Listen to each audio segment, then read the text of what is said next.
Assalamualaikum warahmatullahi taala wabarakatuh. Apa khabar tuan-tuan dan puan-puan yang saya hormati? Begitu juga dengan ibu-ibu, bapa-bapa yang ada di Indonesia dan kepada saudara-saudara yang berada di mana jua. Hari ini alhamdulillah saya dapat kesempatan lagi lah untuk menyambung video-video yang boleh kita sama-sama manfaatkan proses-prosesnya dalam kehidupan kita mudah-mudahan. Jadi macam mana dengan video-video yang telah saya perjelaskan dalam beberapa video yang lepas lah. Jadi semoga ia mencerap ya tuan-tuan dan puan-puan, dapat kita sama-sama melihat betapa besarnya potensi keupayaan akal yang Allah berikan kepada kita, dan perlunya kita untuk memastikan setiap keupayaan akal itu dapat kita maksimalkan. Jadi hari ini saya akan sambung lagi ya tuan-tuan dan puan-puan dengan kisah-kisah yang berkait tentang Imam Mahdi ya, tentang akhir zaman khususnya. Tetapi apa yang ingin saya perjelaskan adalah persoalan-persoalan yang boleh menjadikan kita praktikal, lebih rasional dalam menilai dan dalam kita merungkai ataupun mengungkap realiti Imam Mahdi ya. Jadi saya menyentuh persoalan Imam Mahdi kerana ia menjadi topik yang sangat hangat diperkatakan, lebih-lebih lagi pada tahun ini ya. Begitu ramai yang mesej saya, begitu ramai yang berhubung dengan saya ya, sahabat-sahabat saya di luar negara, yang di Saudi, yang di Palestin pun ada, yang di banyak negara yang bercerita tentang persoalan-persoalan kedatangan beliau yang dikatakan pada tahun ini. Jadi saya, sebagaimana yang telah saya perjelaskan kepada semua, saya ini bukan tukang ramal, jadi saya tak naklah meramal-ramal benda yang belum berlaku. Saya lebih berpegang kepada sesuatu yang dah jelas, yang ada hubungan dengan sumber yang kita belajar sebelum ni, iaitu yang tetap, yang tak boleh berubah, yakni Al-Quran. Kalau dalam Al-Quran itu jelas, maka itu saya ikut. Kalau tidak jelas, saya akan ambil itu sebagai satu pengetahuan, tapi bukan sesuatu untuk saya amalkan. Tuan-tuan dan puan-puan, pada video yang lepas telah pun kita membicarakan soal paranormal ya. Dah saya jelaskan bagaimana permulaan dia, dan tentang teori, tentang practicality ya, tentang Al-Quran dan Sunnah. Jadi hari ini saya nak perjelaskan lagi proses dia ya, proses yang khusus, iaitu atas tujuan kita mencari proses pengenalan ya. Maka proses pengenalan yang akan dilaksanakan ataupun yang dilakukan berdasarkan paranormal ni akan terpakai kepada semua orang ya, semua pihak. Bukan maksudnya saya seorang ke ataupun 2-3 orang saja ke, tapi dia sama, semua akan menggunakan kaedah yang sama, kerana ini adalah satu common value atau nilai kebersamaan yang perlu kita fahami. Jadi beginilah ya tuan-tuan dan puan-puan, hari ini saya nak sentuh kepentingan mengenal ya. Jadi nak mengenal pun ada proses dia. Jadi saya dah terangkan sebelum ni, kita kena kenal diri kita, kita kena kenal Allah ya, kita kena kenal Rasulullah, kita kena kenal ibu bapa kita ya, sahabat-sahabat dan semua.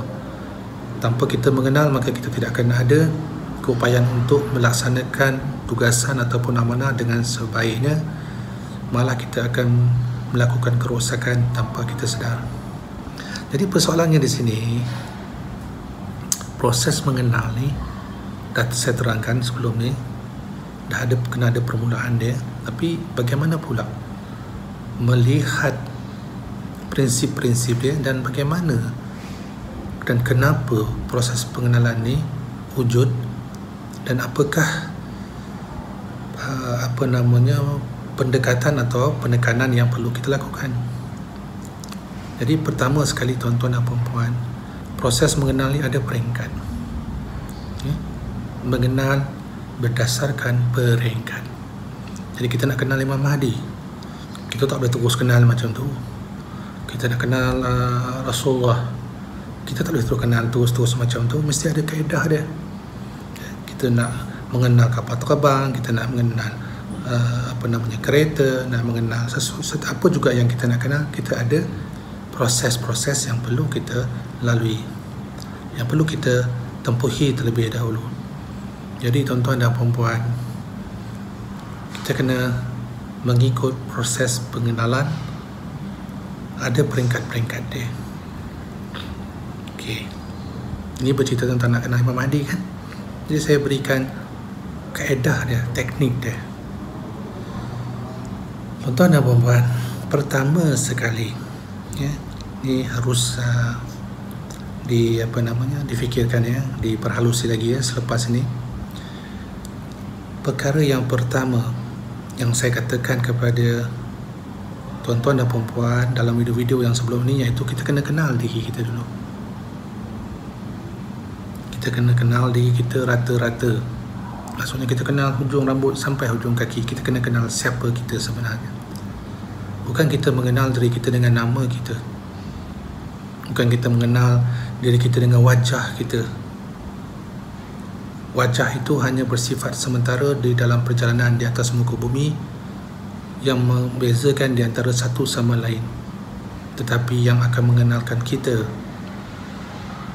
siapa diri kita, yang mengenalkan kita dengan junjungan besar kita, yang akan mengenalkan kita kepada Allah Subhanahu Wa Taala dan mengenalkan kita kepada Imam Mahdi adalah satu perkara saja. Apa yang kita nak kenal sebenarnya? Jadi saya dah terangkan sebelum ni, kenal diri terlalu general, terlalu umum. Jadi apa yang ingin saya nyatakan kepada tuan-tuan dan puan-puan, apa juga yang kita nak lakukan di dunia ini, dia mesti mempunyai bentuk, dia mempunyai kadar, dia mempunyai faktor yang berpasangan, dan dia mempunyai keseimbangan. Itu telah saya terangkan dalam video sebelum ini. Jadi perkara yang pertama, apa juga yang nak kita kenal, mengenal diri, mengenal yang lain-lain, adalah balik pada satu saja, iaitu nilai ataupun disebut value. Kita mengenal nilai. Daripada nilai itu tadi, baru kita tahu posisinya macam mana, tinggi ke rendah ke nilainya. Macam kita kenal emas, maka kita lihat emas tu, kita kenal emas, tapi di sebalik emas itu ada nilainya. Di sebalik batu tu ada nilainya yang membezakan setiap satunya. Emas harganya berbeza dengan batu. Contohnya, ada batu-batu permata yang berbagai-bagai jenis, ada nilai dia. Maka kita manusia ada nilai dia. Tuan-tuan dan puan-puan ada nilai tuan dan puan-puan. Saya ada nilai diri saya. Jadi kita kena melakukan satu proses kehidupan kita itu dengan meletak nilai. Jadi bila sampai satu proses nilai yang kita perolehi, okey, kita layak. Apa layaknya? Layak untuk kita beli rumah contohnya. Sebab kita tahu nilai yang perlu untuk mendapatkan rumah sewa ke contohnya, atau kita nak beli rumah ke, kita ada satu nilai. Bila kita nak beli kereta, kita ada nilai dia. Maka apa yang kita cari di dunia ni, proses pengenalan itu berdasarkan kepada nilai yang kita miliki. Nilai itu ada dua tuan-tuan dan puan-puan, negatif dan positif. Di dalam Perinol, kita sentiasa mencari nilai-nilai positif. Di dalam konsep beragama, kalau kita balik kepada nilai kita sebagai umat Islam, ada dua nilai yang selalu kita fahami, nilai yang negatif dan nilai yang positif. Nilai yang negatif itu kita katakan dosa. Bila kita sebut saja nilai yang positif, itulah pahala. Jadi kita boleh memahamkan dalam aspek teknikal, tetap menghubungkan kita dengan tauhid. Saya beritahukan nilai, tetapi nilai itu juga dapat kita kaitkan dengan dosa dan pahala. Maka tuan-tuan dan puan-puan boleh faham tak ni? Maka di situ saya katakan otak manusia, ya, pada video yang lepas ada nilai dia, berapa jumlah neuron dia. Yang saya katakan jumlah aktif neuron yang ada pada Rasulullah sallallahu alaihi wasallam 100%. Bagaimana saya katakan 100%? Kerana ada hitungan, ada nilai yang telah dicapai di dalam penjelasan yang ada dalam Al-Quran. Maka dapatlah saya tahu, saya buatlah hitungan dia, ada equation dia, maka saya dapat mengesahkan Rasulullah sallallahu alaihi wasallam mempunyai jumlah neuron, nilai dia 100%. Maka itu yang akan kita kira, kita hitung. Cara meletakkan posisi setiap seseorang itu adalah pada nilai yang dia miliki. Jadi orang yang ada nilai dia yang tinggi, maka tempatnya tinggi. Jika nilainya itu rendah, maka tempatnya rendah. Maka proses untuk mendapatkan nilai ini adalah atas diri sendiri. Kita yang berusaha menambah nilai. Sebab itu kita diperintahkan berbuat baik. Bila kita buat baik, dapatlah nilai baik. Satu kebaikan dapatlah satu nilai. Buat dua kebaikan dapatlah dua nilai. Tiga kebaikan, tiga nilai. Bila kita buat saja keburukan, maka dapatlah negatif nilai ataupun nilai negatif 1, nilai negatif 2, 3 dan sebagainya.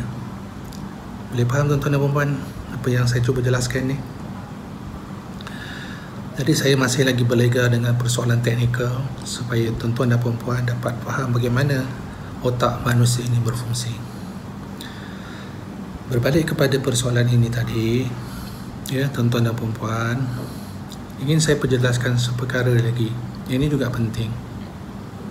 Bila kita kata diri kita adalah manusia, maka kita kena mencari nilai manusia. Kerana manusia bukan satu pernyataan semata-mata, tetapi dia ada nilai. Maka apakah nilai dia? Harus kita kenal terlebih dahulu. Ada parameter dia. Ada dia punya komponen-komponen yang perlu kita fahami, dan kita penuhkan parameter itu, baru kita boleh mengiktiraf diri kita itu manusia. Tetapi persoalan yang pertama datang kepada diri kita adalah kita nak mengenal siapa kita dulu. Kita adalah makhluk. Jadi makhluk berjenis-jenis makhluk yang wujud, khususnya haiwan-haiwan. Kalau manusia satu jenis saja, bezakan cuma lelaki dan perempuan. Tapi bila sebut saja haiwan, berbagai-bagai jenis haiwan yang ada. Haiwan dalam air, haiwan yang terbang, yang atas darat. Jadi banyak. Itu juga makhluk. Kita tidak ambillah bulan bintang dulu, kita cerita tentang haiwan dan manusia. Jadi kita menyatakan diri kita itu manusia. Maka apakah pengesahan kita itu manusia? Maka inilah yang saya cari tuan-tuan dan puan-puan. Usia saya 9 tahun, ini yang saya tanya. Ini yang saya selalu cuba diskusikan dengan kawan-kawan, dengan ustaz-ustaz saya bertanya, dengan guru-guru saya bertanya. Kerana saya nak faham, saya nak tahu daripada pengetahuan itu tadi, adakah ianya boleh dijadikan sebagai satu perkara yang boleh saya laksanakan. Bila dikatakan manusia, saya nak kenal, saya nak faham kenapa kita kata dia tu manusia. Oh, itu lembu. Apa ciri-ciri dia? Apa nilai dia yang sebenarnya melayakkan jadi lembu? Bentuk dia, selain daripada bentuk dia, apa sebenarnya? Oh, dia tu kambing. Apakah kambing itu sebenarnya? Maka sentiasa bertanya itulah diri saya daripada saya kecil sampailah hari ini. Sakit kepala tak pernah berhenti kerana otak itu selalu bergerak kerana terlalu banyak perkara di sekeliling kita yang kita tak tahu. Tetapi asasnya yang perlu kita fahami, bercerita tentang Imam Mahdi, kita nak kenal dia, kita kena tahu nilai dia. Maka kita faham bahawa dia adalah manusia. Persoalannya, adakah kita ini manusia? Okey. Boleh ikut tak tuan-tuan dan puan? Maka perkara yang pertama, kita kena mengenal apa itu manusia. Ya, kena mengenal apa itu manusia. Jadi saya tidak mahu bercakap sesuatu yang tergantung. Saya pada masa yang sama, saya akan perjelaskan kepada tuan-tuan dan puan-puan apa yang telah saya tempuhi dan saya fahami dan saya telah dokumentasikan, dan saya akan berkongsi dengan tuan-tuan dan puan-puan atas dasar keilmuan. Sama ada tuan-tuan dan puan-puan nak terima apa yang saya katakan ini, itu bukan sesuatu yang saya nak paksa, saya hanya berkongsi sahaja. Jadi di dalam persoalan manusia, dalam ilmu alam teologi yang saya kaji, yang telah saya dokumentasikan dan jadi sebagai satu disiplin, manusia ada hukum dia. Jadi kena lebih lanjut, bacalah buku Formula XYZ yang saya tulis lah. Itu buku teks, buku ilmiah untuk student, tapi boleh baca, tak ada masalah. Manusia ada hukum dia, ada 4 hukum kepada manusia. Manusia ada 4 hukum dia. Pertama adalah ilmu. Hukum pertama kepada manusia adalah ilmu. Maksudnya apa di sini? Dia kena ada ilmu.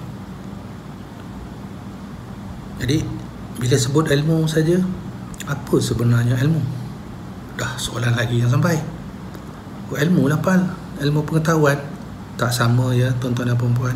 Sebab itu saya menekankan kepada proses empirical. Penjelasan berbeza daripada ilmu konvensional. Itulah alam teologi. Sebab kita melihat Al-Quran, pernyataan Al-Quran itu dalam kehidupan. Jadi bila disebut ilmu, itu berbeza dari segi maksud yang disampaikan hari ini. Kalau tuan tak jelas, lepas ni tuan-tuan dan puan-puan bila berjumpa kawan-kawan atau sesiapa sekalipun, khususnya mereka yang tak ikut video ni lah untuk buat satu buat case study saja, nak tengok macam mana betul tak Pal Masa Bayu cakap ni, apa yang disampaikan ni boleh dipraktikan tak. Okey, cara dia, jumpa sesiapa sekalipun, saya cadangkan tak kurang 5 orang lah, 5 orang pun boleh, 10 orang boleh, kalau lagi ramai lagi bagus. Bila berjumpa dengan mereka, sesiapa sekalipun, dengan syarat dia tak pernah dengar ni apa yang Pal Mas yang saya sampaikan, berarti dia tak tahu pun apa itu alam teologi, dia tak tahu apa tu, siapa tu Masa Bayu. Okey, tanya dengan orang-orang ni, tanya mereka, apakah itu ilmu? Tu je soalan dia. Tanya mereka dan dengar apa yang mereka jawab. Kemudian jangan berbuat apa-apa, sekadar bertanya dan rakamkan, ingatkan apa yang dia jawab orang yang pertama. Selepas itu, tuan-tuan dan puan-puan pergi ke orang yang kedua, tanya soalan yang sama dan apa dia jawab. Begitulah seterusnya sampai ke 5 ke sampai ke 10. Kalau dapat 10 lagi baguslah. Kalau 5 pun tak ada masalah, tapi 10 lagi bagus. Kemudian barulah tuan-tuan dan puan-puan menilai. Nampak tu perkataan nilai datang balik. Menilai, value, menilai setiap jawapan daripada setiap seorang atas soalan yang sama tak? Sama tak? Bila tanya dia apa tu ilmu, jawapan dia macam mana? Okay. Itu cara kita nak mempraktikkan, bukan sekadar dengar je apa yang Masa Bayu sebutkan, tapi keluar tanya.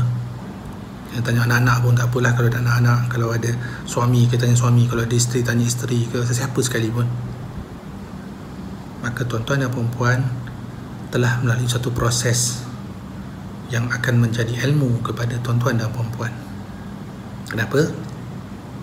Berdasarkan alam teologi, ilmu adalah hukum pertama kepada manusia. Maksudnya apa kat sini? Dia adalah manusia apabila dia berilmu. Okay.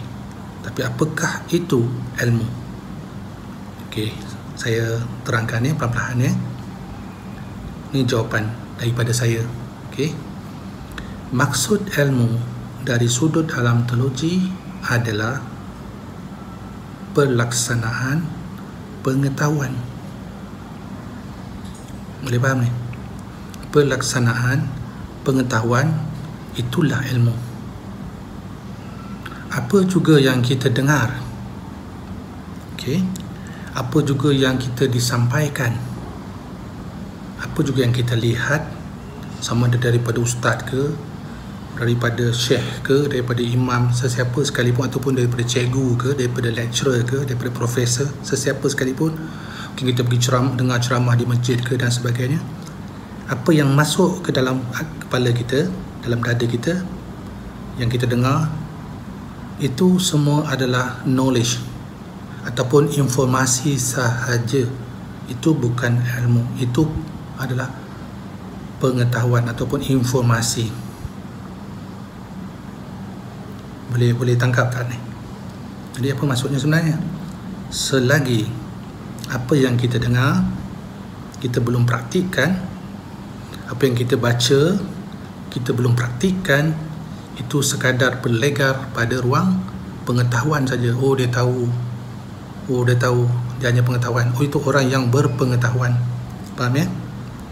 Jadi kalau kita menghafal, kita hafal formula-formula matematik contohnya, kita hafal ayat-ayat Quran contohnya, tetapi kita belum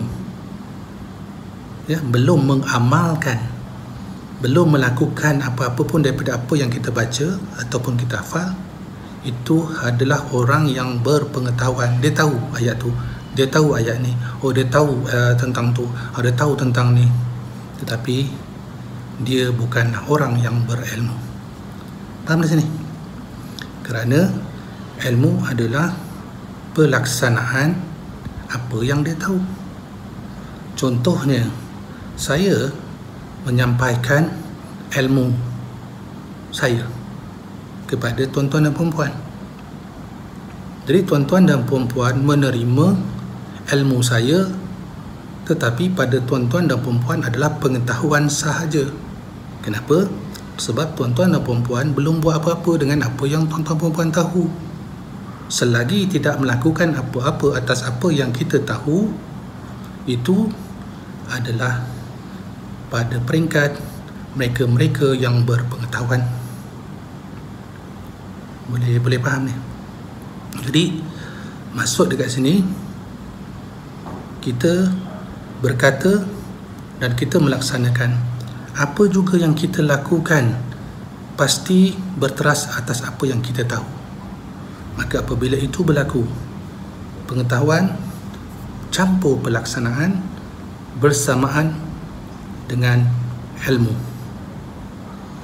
Boleh faham? Pengetahuan ataupun informasi, data ke contohnya, campur dengan amal atau pelaksanaan, maka itu adalah ilmu.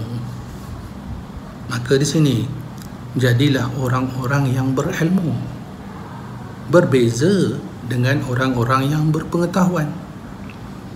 Bila kita jadi orang yang berilmu, berarti dia mengetahui dan memahami atas setiap pengetahuan yang dia miliki. Mereka yang menyampaikan, bercakap, tahu macam-macam dia cakap, macam-macam dia boleh cerita, macam-macam dia hafal, tetapi dia sendiri tidak pernah melakukan atas apa yang dia sampaikan, maka dia sekadar penyampai sahaja, bukan pelaksana. Dia adalah orang yang menyampaikan pengetahuan dia, sedangkan dia bukan orang yang berilmu.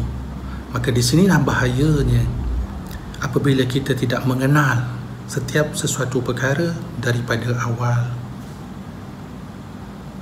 Jadi kita akan salah faham. Kita ingat kita dah orang yang berilmu. Sebenarnya bila ditanya, dah buat belum? Belum lagi lapal. Kalau belum buat, kena buat dah dulu. Contohnya, saya menunjukkan kepada tuan-tuan dan puan-puan. Saya kata, tuan, itu pokok mangga, sedap buah tu, buah dia manis. Okay.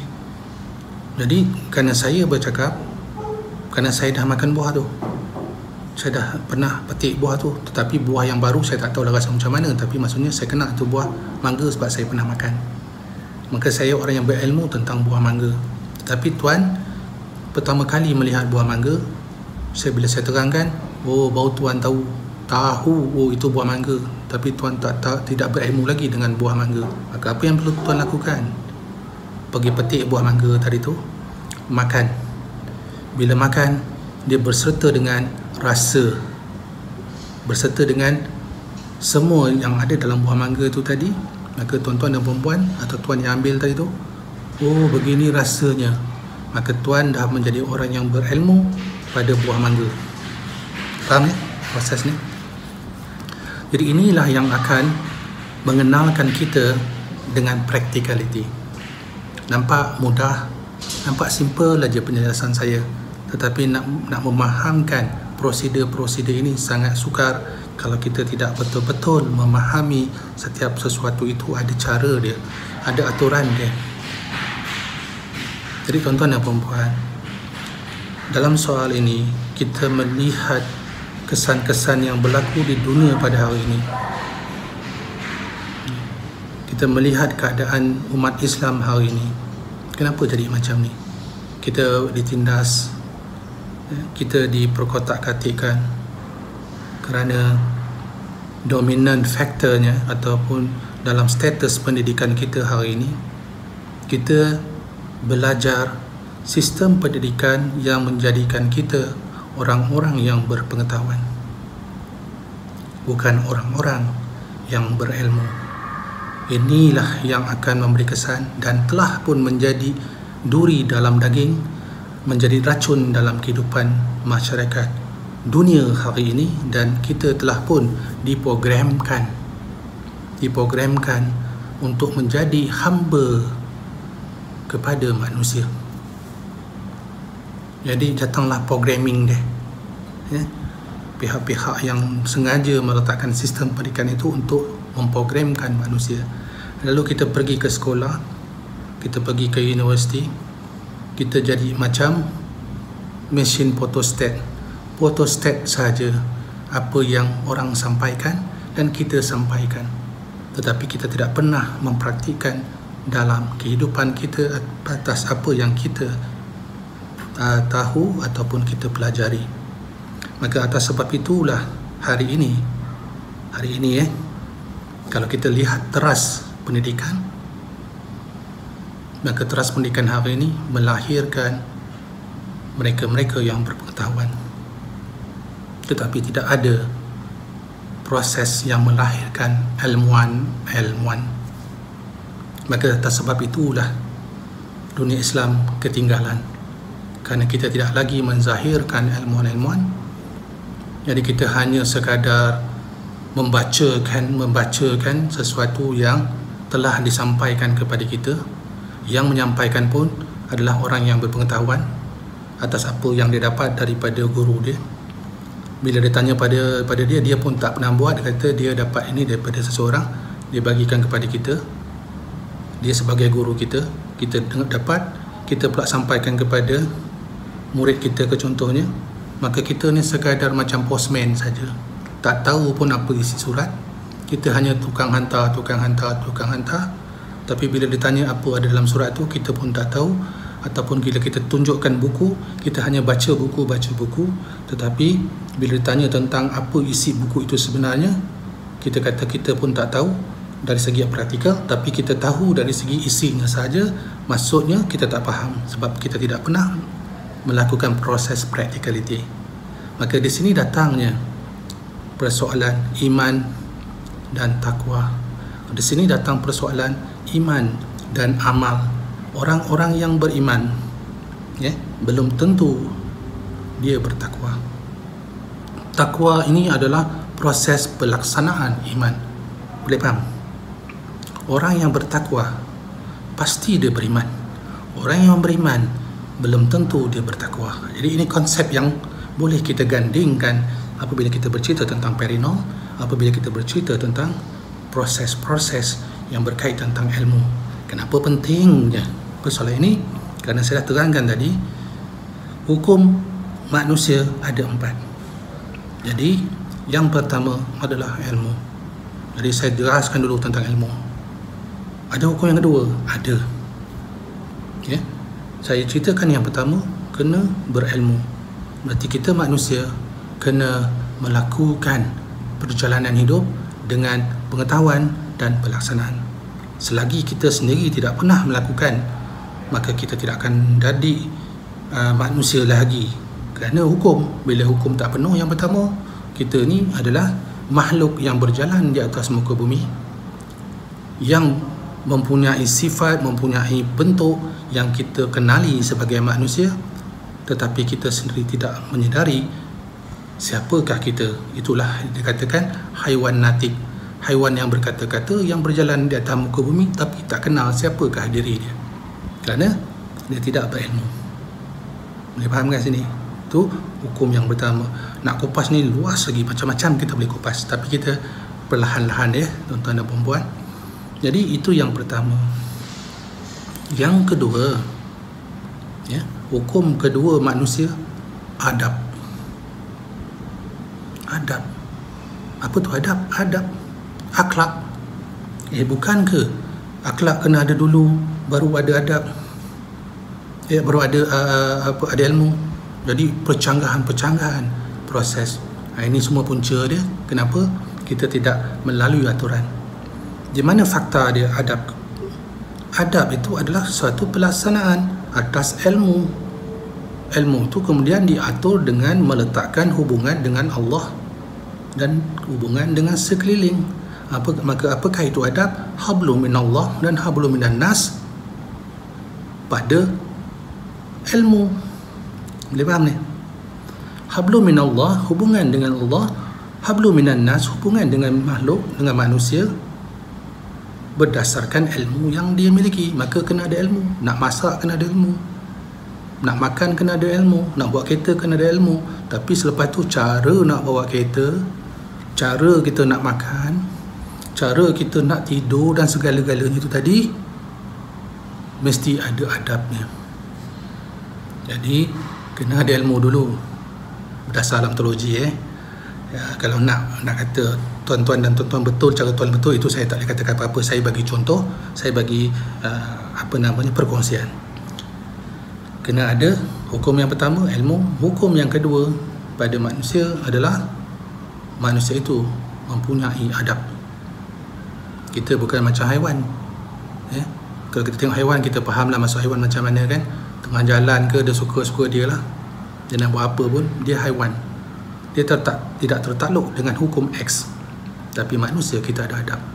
Kita dengan ibu bapa kita ada adab dia. Kita dengan sahabat-sahabat kita, dengan kawan-kawan kita, kita dengan lebih-lebih lagi dengan ibu bapa kita lah ya. Kita adab kita, dan khususnya adab kita kepada Allah Subhanahu Wa Taala. Tu yang saya katakan tadi, hablum minallah dan hablum minan nas. Macam mana contoh dia? Bila kita nak berhadap dengan Allah, kita kena ada adab. Cara dia macam mana? Bersihkan diri kita, ambil wuduk, mandi ke dulu, ambil wuduk, pakai pakaian yang kemas-kemas, yang bersih-bersih, bukan pakaian yang lama, yang bersih. Kemudian perindahkan diri kita. Sebab apa? Sebab kita nak berjumpa, nak bertemu, nak berbicara dengan Allah Subhanahu Wa Taala. Maka kena ada adab dia. Maka itulah asasnya adab itu tadi dibawa oleh Rasulullah SAW kepada kita. Dia diturunkan untuk menunjukkan akhlak yang bagaimanakah yang perlu kita miliki untuk memposisikan diri kita sebagai manusia. Boleh faham tuan-tuan dan puan-puan? Kerana ini semua akan menjadi poin-poin besar kepada tuan-tuan dan puan-puan nanti nak buat kajian untuk kenal siapa Imam Mahdi sebenarnya. Di mana ni? Poin-poin inilah yang akan diperlukan. Bukan poin-poin ramalan-ramalan ni. Tak maaf lah, yang mimpi-mimpi tu saya tak pakai. Kalau tuan-tuan nak pakai, pakailah. Saya tak ada masalah. Saya bercerita tentang prosesnya tadi. Jadi dengan faham ni nanti sedikit demi sedikit tuan-tuan perempuan catat, ulang balik, lihat balik, catat, buat ujian, buat kajian, insya-Allah lama-lama tuan-tuan dan perempuan akan dapat kenal, dapat tahu macam mana sebenarnya Imam Mahdi ni sebenar-benarnya realiti, sebab kita dah kenal hukum manusia macam ni. Jadi itu nombor 2. Apa yang ketiga pula? Ada hukum yang ketiga dalam meletakkan manusia, mengesahkan dia manusia adalah kreativiti. Apa itu kreativiti? Nilai tambah. Contohnya macam mana? Kita dapat kayu, kita boleh buatkan kayu tu jadi kerusi, jadi meja. Ikan kita beli kat pasar, balik ke rumah, kita kreatifkan dia, kita boleh jadikan dia satu yang lebih tambah nilai. Kita boleh wujudkan teknologi yang mana haiwan pun tak boleh bangunkan. Maka itulah kelebihan yang dimiliki oleh manusia. Dia ada tambah nilai, kreativiti. Jadi setiap manusia dia ada kreativiti dia masing-masing berdasarkan atas kapasiti yang dia miliki. Jadi saya tak nak terlalu detail sangat, nanti kita banyak lagi yang kita nak kupas. Nombor 3 kreativiti. Yang nombor 4 adalah ekonomi. Maka itulah 4 hukum. Pertama ilmu, kedua adab, ketiga kreativiti, keempat ekonomi. Kenapa ekonomi ni pula dikatakan sebagai hukum? Kerana itu memenuhkan keperluan kehidupan manusia. Boleh faham ni? Maka bila sebut saja manusia, dia perlu makan, dia perlu minum, dia perlu tempat tinggal, dia perlukan pakaian dan sebagainya. Kalau haiwan tak payah baju pun tuan-tuan dan puan, ada kita tengok ada rimau pakai baju, ada kita nampak kambing pakai baju. Yang pakai baju kambing tu yang belalah kat rumah, kambing kecil-kecil tu kan. Dia nak bela kambing, dia bubuh baju, dia bela monyet, dia bubuh baju. Tapi dari segi fitrah mereka tak ada pakai baju. Tapi kita memerlukan baju tutup aurat, kita perlukan baju untuk menahan selamatkan tubuh badan kita daripada panas, daripada sejuk contohnya. Maka itu semua adalah ekonomi. Faham kat sini? So ada 4. Bila balik kat situ pula, kat mana Pal boleh dapat jalan 4 perkara ni? Dalam Quran lah. Kemudian saya nak tunjukkan lagi, nak bagi faham lagi.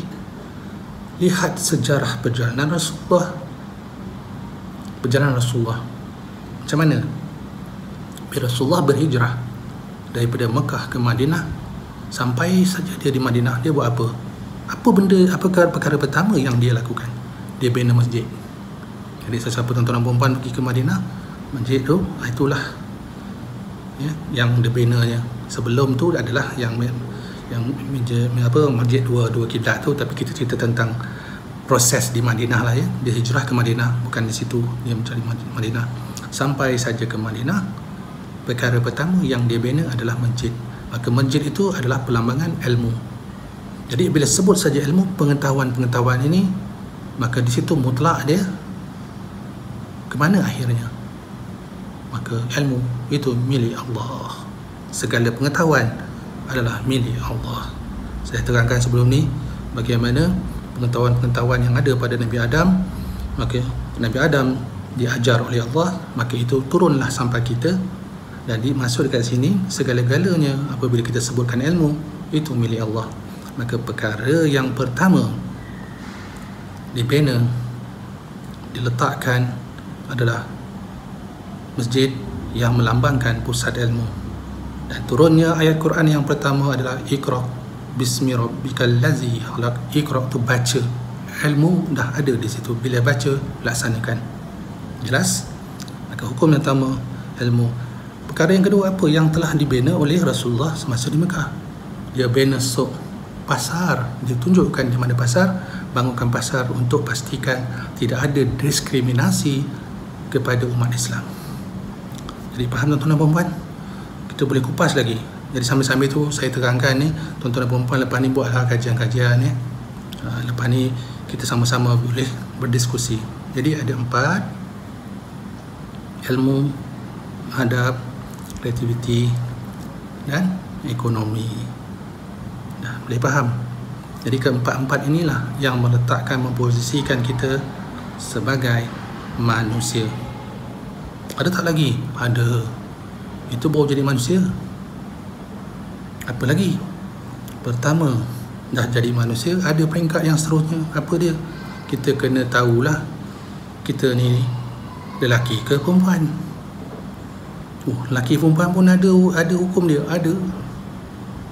Ni syarat dia, apa syarat dia, hukum dia, apa dia punya rukun lelaki, ada rukun lelaki. Jadi perempuan pun ada, maka sahlah lelaki, aku lelaki, aku perempuan. Bukan sekadar biologinya saja, nilai, ingat ya, nilai seorang lelaki, nilai seorang wanita. Tapi kalau dia berupa wanita tapi nilai dia macam lelaki, hancurlah. Begitu juga apabila dia lelaki, nilai dia sebagai wanita, habis posisinya salah. Maka selepas jadi manusia, kita mengenal pula menjadi sama ada lelaki atau perempuan. Maka saya belajar sendiri dengan cara ni, saya mencari ni semua tuan-tuan dan puan. Panjat gunung, keluar gunung, masuk hutan, duduk hutan, masuk universiti dan sebagainya, semata-mata nak memahamkan proses-proses ini semua. Jadi bukan sekadar nak baca buku dapat, tidak, kena tempuh kesakitan, penghinaan, penderitaan, ya, fitnah dan segala macam. Itu semua mengajar mengenal siapakah diri kita. Okay. Jadi bila kita dah kenal kita lelaki atau perempuan, itu perkara yang nombor 2 selepas mengenal kita adalah manusia. Okay. Bila kita dah kenal kita lelaki atau perempuan, masuk perkara yang ketiga. Apakah perkara yang ketiga? Kita kena kenal, kan kita kena tahu untuk bersedia menjadi suami atau menjadi isteri. Jadi bila kita dah jadi lelaki, kita dah ada sijil lelaki, dah ada sertifikat, ada degree lelaki, tetapi kita belum layak menjadi suami dan kita belum layak menjadi isteri selagi kita tidak memenuhkan syarat nilai-nilai sebagai seorang lelaki. Dah dapat, kena memenuhkan pula nilai sebagai seorang suami. Maka nak jadi suami, dia kena mempunyai nilai, dah lengkap nilai itu, layaklah dia mencari seorang wanita yang juga mempunyai nilai yang lengkap untuk menjadi isteri. Maka yang akan berkahwin nanti, berumah tangga adalah akhirnya nilai seorang lelaki yang layak menjadi suami dan nilai seorang wanita yang layak menjadi isteri. Maka jadilah suami isteri. Jangan jadi lelaki dan isteri, ataupun jadi suami dan perempuan. Tak boleh. Perempuan dengan lelaki, ingat, berpasang-pasang, suami dan isteri. Nilai itu mesti seimbang. Ingat hukum yang keempat dalam hukum Z, seimbang. Lelaki, isteri dengan suami. Kalau suami, lelakinya telah mencapai nilai suami, tetapi yang perempuan belum lagi mencapai nilai isteri, maka dia tidak layak untuk menjadi isteri. Jadi bukan senang-senang tuan-tuan perempuan.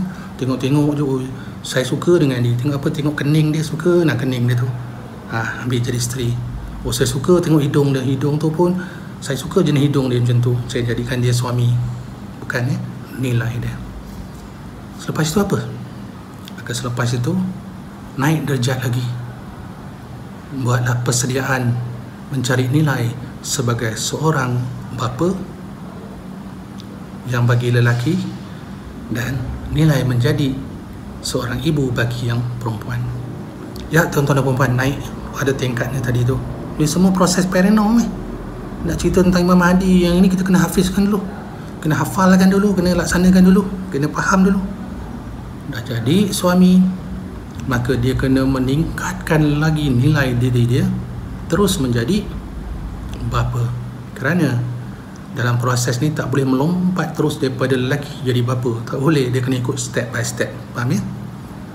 Maka begitu juga dengan isteri, dia pun melalui satu proses persediaan untuk menjadi ibu kepada anak-anak yang akan dia miliki. Faham kat situ tuan-tuan dan puan? Ada lagi tak? Ada tuan-tuan dan puan. Maka daripada proses itu tadi, dia naikkan derajat dia lagi, mengenal, naikkan nilai. Yang bapa menjadi atuk, yang ibu menjadi nenek.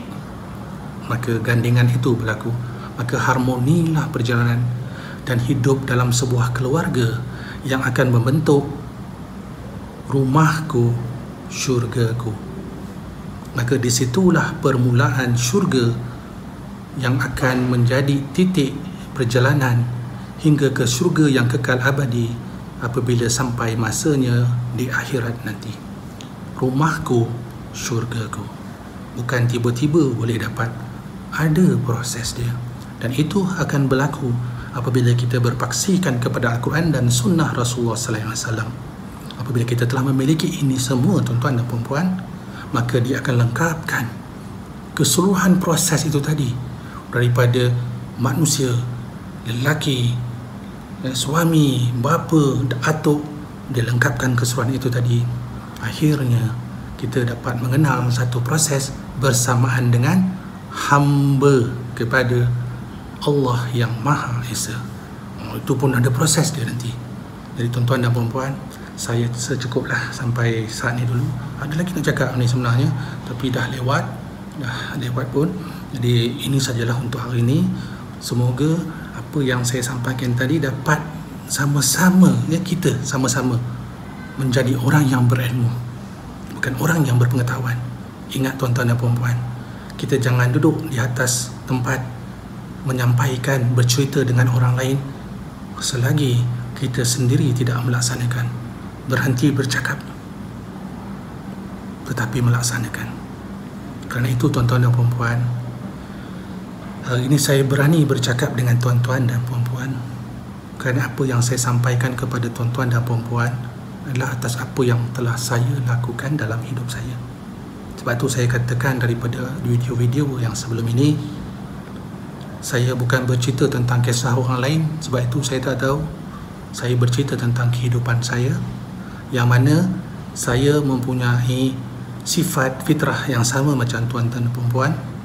Maka saya berkongsi ilmu saya atas pengetahuan yang telah saya amalkan, yang telah saya laksanakan.